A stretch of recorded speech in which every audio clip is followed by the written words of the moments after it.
j'ai créé un nouveau programme que j'ai appelé Amélioration graphique. Et dedans, j'ai recopié l'automate cellulaire que nous avons travaillé dans la session précédente.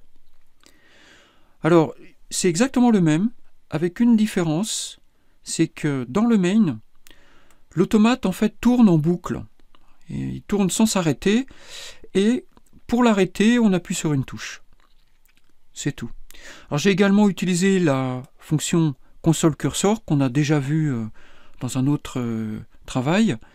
Donc avec false, on interdit l'affichage du curseur en écriture, et avec true, au contraire, on a l'affichage du curseur. Cet automate fonctionne en utilisant les fonctions goToXY et textcolor, qui s'appuient sur Windows.h. Et l'idée, c'est de les remplacer. Et c'est de les remplacer avec une fonction blit que j'ai créée, qui elle-même s'appuie sur une fonction de la librairie Windows.h qui s'appelle White Console Output. Alors cette fonction-là, on aurait pu l'utiliser telle qu'elle, mais j'ai préféré néanmoins l'encapsuler dans une fonction personnalisée parce que les paramètres me semblaient plus clairs. Enfin, elle a besoin d'un pointeur, c'est-à-dire un handle sur la fenêtre courante, un buffer de données, donc ce sont les données que l'on veut afficher dans la fenêtre console. Taille, c'est la quantité de données à partir d'une position POS dans, évidemment, le buffer date. Donc, on a la position et le nombre de données, c'est-à-dire la taille des données dans le buffer date. Et le tout à destination, ça c'est le rectangle de destination dans la fenêtre console. Donc c'est un small rect. Alors un rectangle est défini par le coin haut gauche et le coin bas droite. Cette fonction blit va être utilisée ensuite, va être appelée dans la fonction même affiche, qui va remplacer la fonction affiche précédente.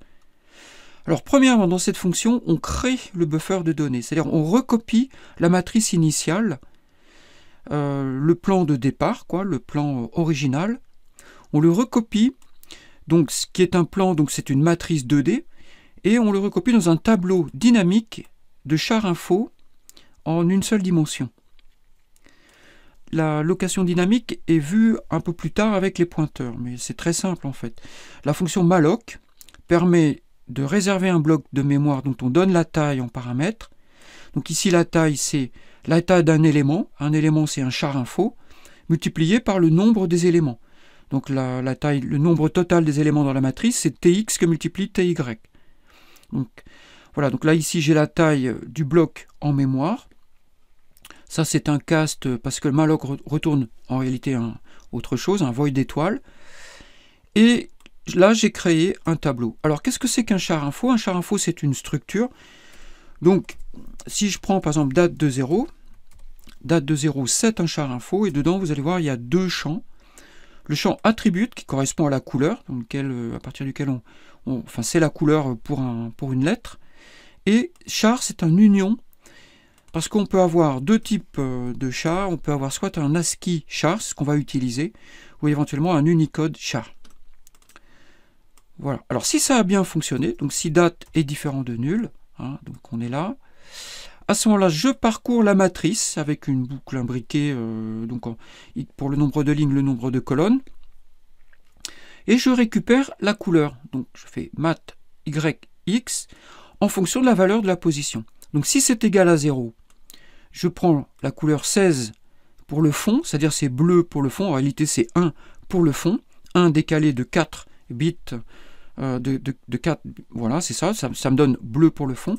Sinon, c'est 192, ce qui doit faire, c'est-à-dire rouge, et ce qui est, je crois, 12 multiplié par 16.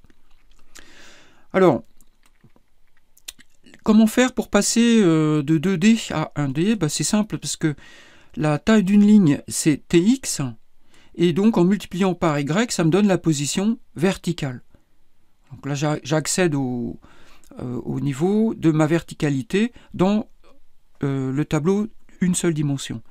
Et je rajoute X qui me donne la bonne position, ce qui me donne la position YX de la matrice. Voilà, plus X. Point attribute égale color. Donc, je récupère la couleur. Et soit dit en passant, la couleur est de type Word. Et qu'est-ce que c'est que Word? C'est un unsigned short. En fait, c'est un type def qui redéfinit le nom de unsigned short. Sans doute pour des raisons c'est plus simple à écrire, plus facile. Voilà. Donc ensuite, à cette position, je mets l'espace comme caractère. Et ensuite, je passe à autre chose. Donc là, je définis les deux rects pour la destination, c'est-à-dire qu'est-ce que je prends dans mon buffer date. Hein. Source va servir à ça. C'est un rectangle. C'est le rectangle de ce que je prends comme données dans ma source, c'est-à-dire dans mes données dans ma matrice recopiée, recréée en date. Et ça, c'est le rectangle de destination, c'est-à-dire le rectangle, c'est la position, la région de destination pour la console. Alors, un rectangle, comme je disais tout à l'heure, c'est left, top, right, bottom. Hein, c'est 4 éléments. Donc, left top, c'est le coin haut gauche, et right bottom, le coin bas droite. Alors ici, c'est juste par commodité d'écriture que j'ai écrit ça, que j'ai déclaré ces 4 variables, et j'ai pris les valeurs qui m'intéressent. Et je prends en fait la totalité. Hein, donc le coin haut gauche, bah, c'est 0, 0, et le coin bas droite, c'est le plus bas, c'est tx, ty. Right, tx, bottom, ty. Je crée donc un rectangle source, ce qui me permettra de prendre toutes les données, et je crée un autre rectangle dest auquel j'affecte, je fais une copie en fait de source pour dest puisque ce sera la même chose. Une fois que j'ai fait ça, j'affiche dans la fenêtre console mes données, hein, l'ensemble de mes données, à partir du rectangle source pris dans date et la région dest pour la console. Et une fois que j'ai terminé, j'efface, en fait, je libère la mémoire que j'ai précédemment allouée avec mon allocation dynamique ici. Quand on est en allocation dynamique, tout ce qui a été alloué par le programmeur doit également être libéré par le programmeur. Donc voilà ma fonction d'affichage mémoire. Et on va la tester maintenant, vous allez pouvoir constater quand même une différence au niveau de la rapidité. Donc il suffit que je mette ici, je crois, même affiche. Je vais recompiler. J'ai déjà fait les déclarations des fonctions, je les ai déjà mises ici, hein, elles sont ici. Voilà, donc je recompile, je lance. Vous voyez, ça va tellement vite qu'on n'a même pas le temps de voir quoi que ce soit.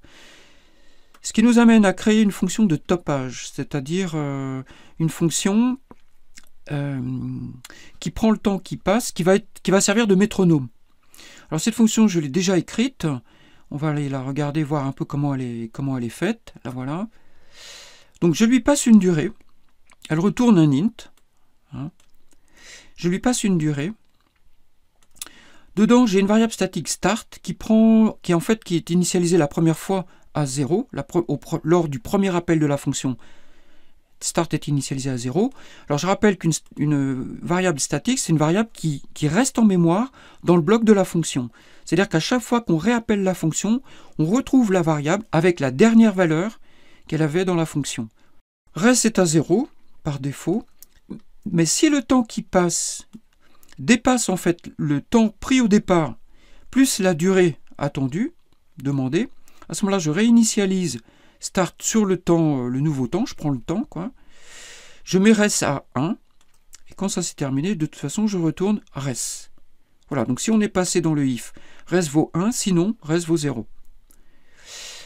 Je vais retourner dans le main, et on va l'utiliser. Donc ça va être très simple, donc c'est if. Alors ce qu'il y a de bien, c'est que là on peut l'utiliser directement dans le if, et je vais lui passer comme valeur, pour commencer on va mettre 50, on va voir ce que ça donne. Donc là je suis obligé d'ouvrir le bloc, fermer le bloc, voilà, je compile, elle est déjà déclarée, hein, je l'ai déjà déclarée. Voilà, donc vous voyez, on a le temps de voir un petit quelque chose, c'est assez étonnant d'ailleurs comme effet, c'est intéressant. Mais ça va encore très très vite.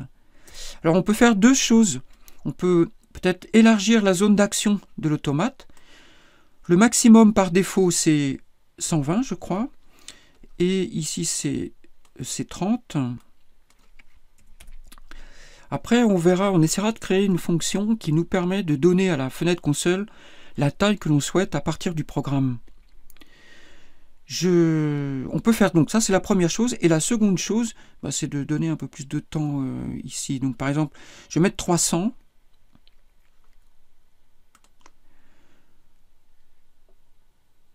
Voilà, donc là, alors ce qui est bien maintenant, c'est que c'est nous qui décidons du temps d'affichage. Avant, on voyait le rafraîchissement, là on ne le voit plus, et on peut décider de la vitesse à laquelle doit tourner le programme.